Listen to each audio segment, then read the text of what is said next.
Hi, my name is Berty Ashley. I am a molecular geneticist. I work with the Dystrophy Annihilation Research Trust, and I work with molecular genetics like DNA and RNA, and this is Answered. And I am about to tackle some questions about anything to do with molecular biology. Let's go.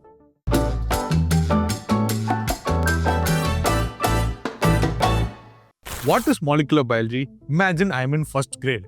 In molecular biology, we have DNA, RNA, and protein. Now, if you think of proteins as the building blocks that make up your life, then RNA is the messenger that brings the information to be made into a protein. But before that, something has to have the message in the first place, and that is DNA. This is called the central dogma of life. DNA, RNA, protein. DNA has information which tells the body whatever it has to get done. RNA is the message, it's like the courier service which gets that information, takes it to the factory mechanism, and there the factory makes out the protein which carries out the information, and then you have whatever it is, the process or the product that's responsible for doing a particular function in your life. Now, for example, let's take melanin. So melanin is a protein that's responsible for the color of skin. We live in a part of the world where there is a lot of sunlight. What happens is the amount of sunlight means more ultraviolet rays. More ultraviolet rays means more radiation, and hence cancer can happen. Now, to stop this, we have melanin. So melanin has the ability to kind of filter out the effect of ultraviolet rays, but not fully, because you need sunrise to make vitamin D. But if you go to the northern latitudes, let's say Norway, Scandinavia, there is far less sunlight, and they also need vitamin D. So they have less melanin. So the skins are much fairer, which allows the sunlight to go through and have more vitamin D. So every cell in your body has the DNA for melanin in it, and that DNA gets red. Just imagine it being somebody who scans a barcode, and the information gets taken into the cell using mRNA, which is a type of RNA called messenger RNA. And that messenger RNA sits into a factory, something called a ribosome comes and does its job, goes ups and down, reads the mRNA and starts producing melanin. The next question comes to us from Toxico 1045. Discuss the mechanism of DNA damage and repair and the relevance to cancer development. Well, we all know how coding works, or more importantly, you know how the English language works, right? You put certain letters and you send a message. For example, let me say I send a message to the producer of this show. Hi, is my car ready? He understands what I want to say, everything's fine. But my phone decides to make a typo, and instead of car, I send, hey, is my cat ready? Now the information's wrong. And he's going to read it, and he's going to say, oh my God, Berty Ashley asked for a cat. Where do we go for a cat? And he keeps running around looking for a cat at the studio. That is called mutation, right? Now, because of one letter changing, the R changing to a T, the information is lost and the product is also different. The same way in DNA, there's only 4 letters, A, T, C, and G. And different combinations of these letters lead to the eventual protein that is formed. But there could be a problem. A T could turn into a C, or a G can be an A, and that changes around the frame with which the mRNA is reading it. That is called a mutation. And unfortunately, these mutations can lead to diseases. For example, cancer. When a protein is either formed which is dysfunctional or it is not formed at all, this can lead to whatever is called a monogenic disorder, meaning a disorder caused by a single change in your gene. Now, when you talk about these changes, does it mean that you can set right these changes? Sometimes yes, sometimes not. And that is why we are going to be talking about personalized genetic therapy soon. The next question comes to us from Debayan B Music. Why can't we obliterate genetic disorders, especially ones that have no likely substance abuse history of parents or ancestors? Where is the challenge? Prediction, cure, diagnosis, etc. Now, a very good quote comes to my mind. Okay, let me read it first and you'll know where it's from. Your scientists were so preoccupied with whether they could that they didn't stop to think if they should. Yes, that is from Jeff Goldblum's character in Jurassic Park. Now, Yes, we can make changes, but that has to be made either in a fetal stage or in a preconception stage as well. And both of those are, well, frowned upon. Ethically, we are not allowed, and legally, we are not allowed to have any change done to any cells in the fetal stage, one. And also, we should refrain from making changes to any cells that might cause changes in reproductive stages later. Once a baby is born and then we know the genetic diagnosis, then we only think about how we can either subdue the process or then take care of whatever the issue comes on. Maybe eventually we would be able to come to a consensus as to what is ethical, what is fine. The fine line we have to, right now, we choose not to do it. The next question is, what are super babies? You might think of this as some weird Marvel movie where you have all the superheroes having children, but it's not. Super babies is a hypothetical concept where scientists make a change at the genetic level so that babies are born with certain better qualities than what they would have been born if they had not been changed. For example, let's say there's a couple where both the husband and wife are short, right? And they have gone through a lot of bad jokes in life. They've been bullied by their classmates and friends, and they don't want their kid to go through the same thing. Now they know that both of them are short, so the chances of their child also being short is very, very high. What they can ask for is, hey, can you kind of work on the gene that is responsible for, let's say, the development of my baby and put some little more hormones so that he grows taller? It is a valid question, and you are changing that person's life for the better. But to what extent would you do this, right? If you just want a kid to be a little taller, that's fine. What if somebody comes to me and says, listen, can you make my kid a little fairer? Like, I am dark, my wife is dark. Very tough to get a good girlfriend for a boy who's dark. Can you just bring down the melanin? Now, as a scientist, I will say, yeah, I can. And as a dark guy, yeah, I know what you mean. But would I? Should I? No. Could I in India? Definitely not. You might have heard about the case in China where you had doctors who developed babies who are completely resistant to HIV. Now, it sounds like a good thing, right? But we don't know the long-term results of that, right? What could be a problem is a mutation in some other gene. Maybe 2 generations down the line, it could cause a disease which is horrific. It could manifest itself in ways that we are not aware of. To ensure that doesn't happen, we have some laws in place. The next question comes to us from Siddharth Rajan 96. Sid says, how close or far are we from gene omitting during pregnancy to avoid intergenerational illnesses?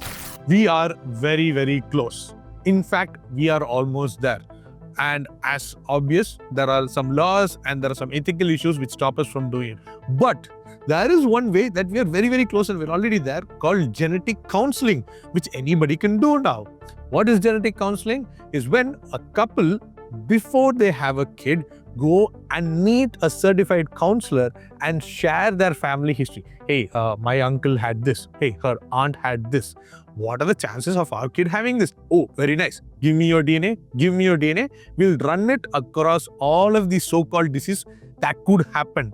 And then realize, oh, okay, there's a 60% chance that your kid might have diabetes.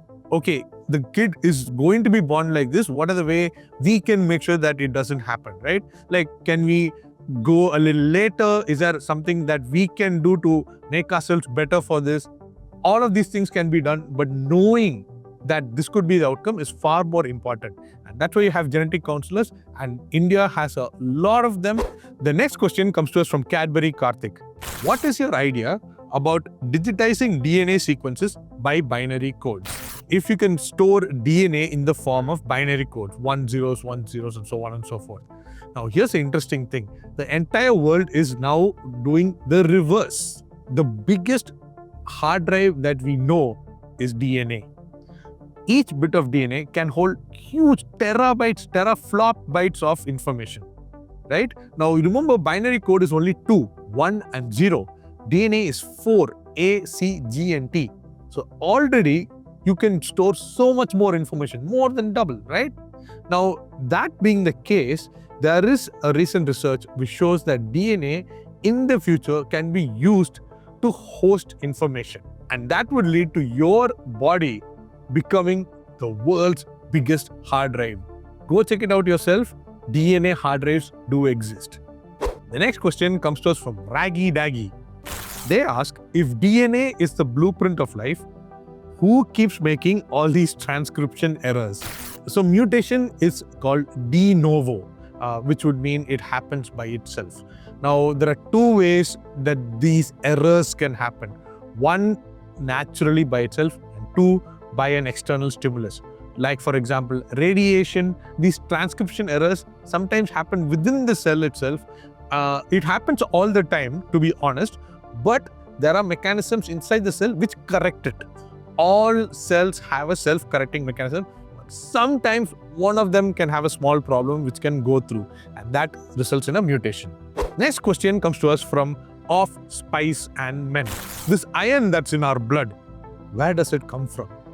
Now, the simple answer would be, well, it comes from your mother. But not just the iron in your blood. If there is iron anywhere in your body, it comes from the heart of a dying star. Yes, some of you might have got that. The reference being to A Pale Blue Dot, a book by the fantastic scientist Carl Sagan.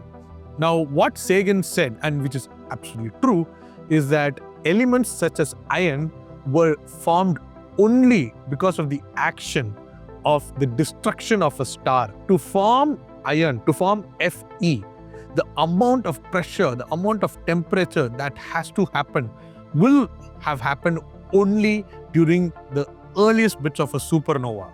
So if there is any iron at all that is found in any organism, its origins were because it was in the heart of a dying star. So you are made of star stuff. The next question comes to us from Savan V. Do you think humans are made from genetic mutation or genes from alienation? Do I think that? No, because I know that. You are a Homo sapien. Before that, we had Homo habilis. Before that, we had Neanderthals, we had apes as our ancestors. Now, how do we know that they were our ancestors? Because of phylogenetics. We know that in evolution, we came from a previous iteration of a bipedal humanoid form because of the change in DNA. And these changes were small, but they eventually became what we are today. Anything that you think sets apart a human from whatever we were is because of changes in DNA. If there were no mutations, we wouldn't have humans. The next question comes to us from Mary Alexander. Can psychological trauma have an impact on our genes at a molecular level? There won't be a direct impact, but it will have certain changes that could lead to genetic changes in forthcoming generations. And this is caused due to a process called epigenetics. Now, epigenetics is where it's not only the gene which has a role to play in how information is passed, but some environmental factors as well. For example, there's something called methylation, where methyl groups are added to the mRNA, which affect the way a protein is formed. And that can change depending on the environment, which can be different due to psychological issues, due to environment, even climate, even change in body temperature. And that would be a process which can lead to change in the genes for future generations. So this brings us to this age-old hypothesis. What if we brought back Hitler, or if we cloned Hitler again, would he cause another genocide? Now, the point is, yes, his genetics are the same, right? And like if you were to clone him, you could bring about some change by probably making him grow in a family where they teach him different values, or put him in a school where he learns different things. So you might say that, oh, but he's genetically, programmed to do these bad things. Well, not necessarily. You can make some environmental changes, thereby it can cause a change even in the same generation itself. So those are called epigenetical changes. The next question comes to us from M. Karthik P. They ask, are carbon atoms everywhere I mean, dude, I don't know what you have against carbon atoms, but yes, they are everywhere. You cannot look somewhere and not see something which has carbon. If you see something that's living, it has carbon. All organic forms have carbon. Without carbon, we cannot have life. I mean, it is found everywhere because it can change itself to be in any condition you want. If you have a pencil, the end of it is graphite. It's so soft, it's malleable, you can just sharpen it with a blunt knife. But it's the same carbon that's found in a diamond, which is able to break anything, and it is the hardest substance known to man. The capacity of carbon to form different types of compounds with different types of chemical and molecular structures is the reason that it is responsible for life. The next question comes to us from Quirk. Do the molecules know that they are small? Such a quirky question. Does anything know what they are? Like, do I know how big I am or how small I am? See, the thing about molecules is, do they have sentience? We don't know. But they do have qualities which tell us that they know that they're able to do something. For example, if you look at quantum theory, there are certain particles which just pass through the earth, like neutrinos and quarks. They are so tiny that nothing can stop them. And they're traveling at speeds close to the speed of light.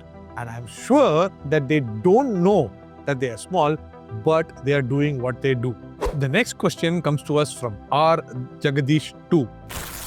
Bodhi Dharma revival when?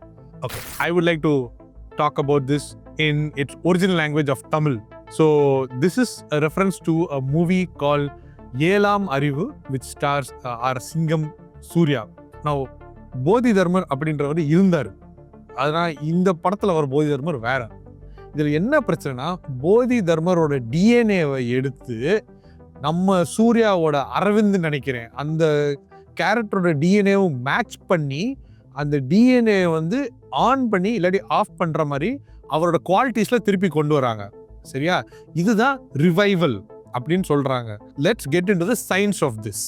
Okay, switching off and switching on a DNA is possible because all parts of the DNA have a small bit of sequence before and after them which tells when that has to be read or how it has to be read so that the protein is eventually formed.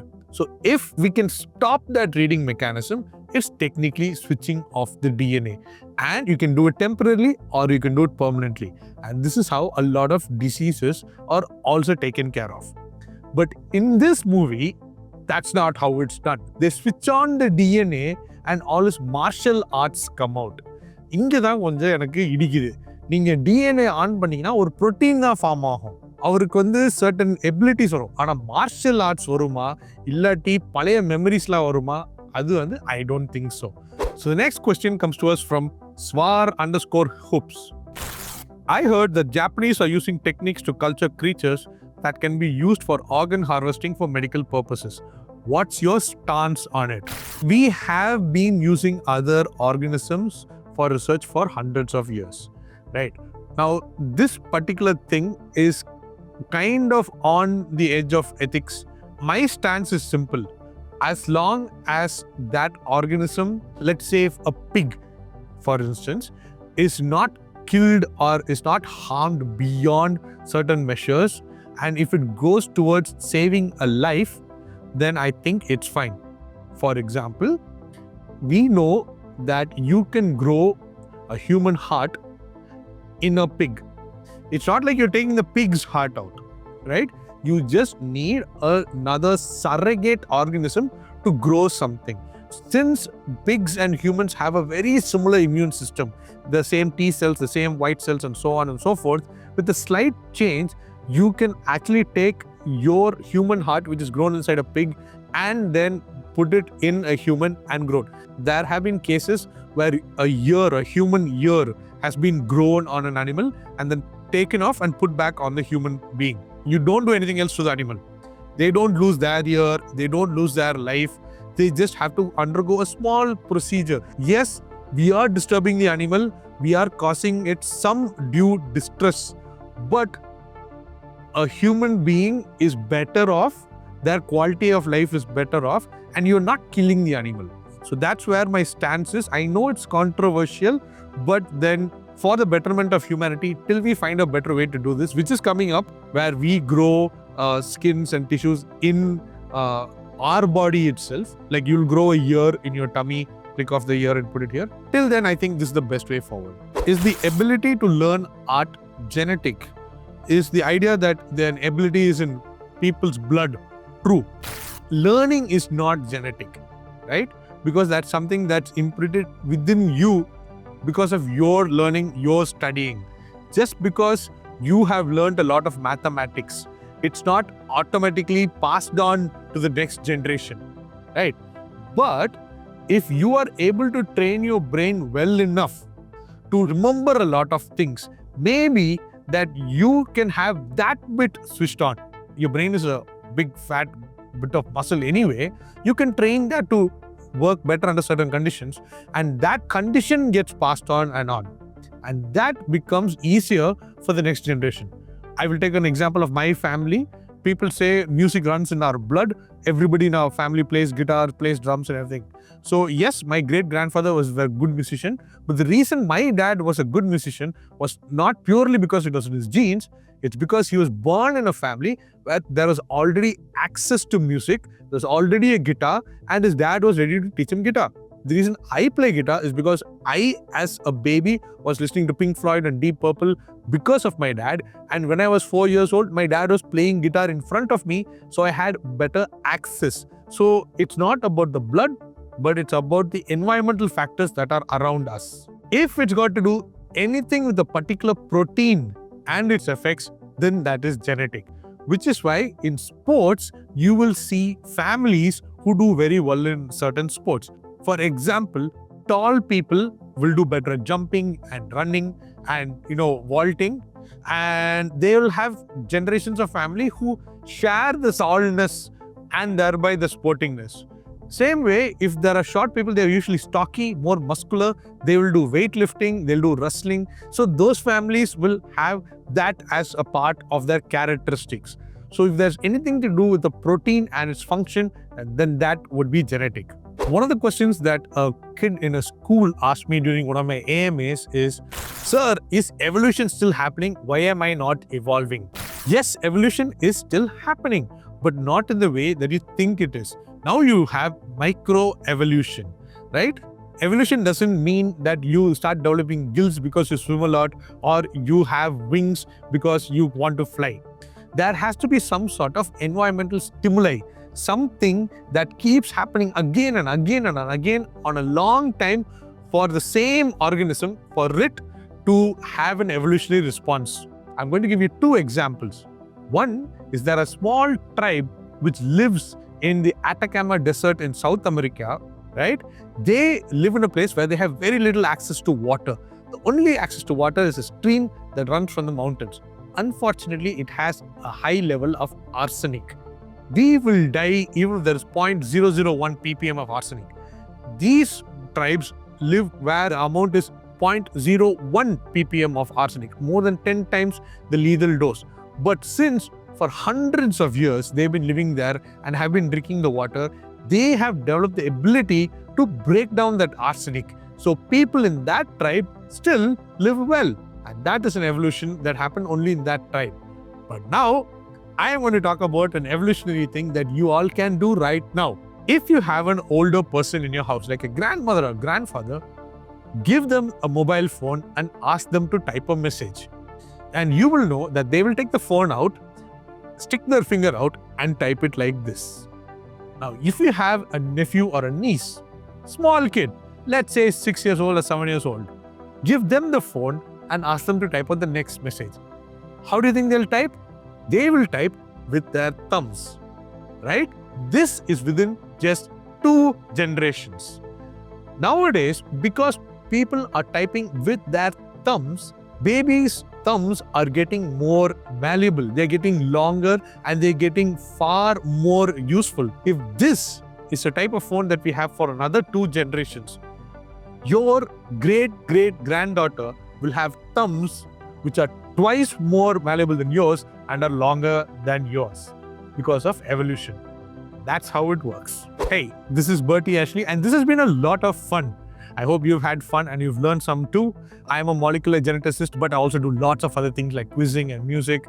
If you want to know what I am up to in my life, usually means trying out different coffees or listening to music, you can check out my Instagram at @AshleyBerty.